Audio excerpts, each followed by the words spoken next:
The overall goal of this experiment is to identify the species of botanical material using ambient ionization mass spectrometry in conjunction with multivariate statistical analysis. This method can help to answer key questions in the chemistry and biology fields, such as, for example, what species of plant you have based on its chemical fingerprint. And you can also get information on the bioactive molecules that are in the plant tissue.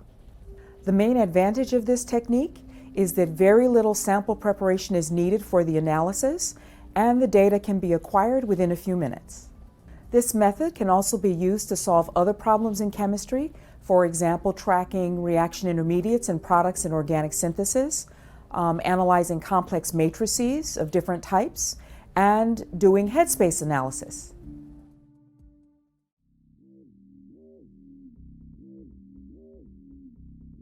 To prepare the kratom fresh leaf material, use a 6 mm diameter hole punch to create uniform chads of kratom leaf material from M. speciosa plant.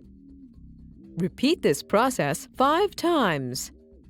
To extract the kratom powder, work in a 1.5 milliliter microcentrifuge tube and suspend a small amount of kratom bali powder in 1 milliliter of a 1:1 ethanol to water solvent mixture. Repeat this process 5 times. Sonicate the kratom bali powder extract samples in an ultrasonic bath for 30 minutes at ambient temperature. Then, centrifuge the kratom bali powder extract samples for 2 minutes at 750 times G at ambient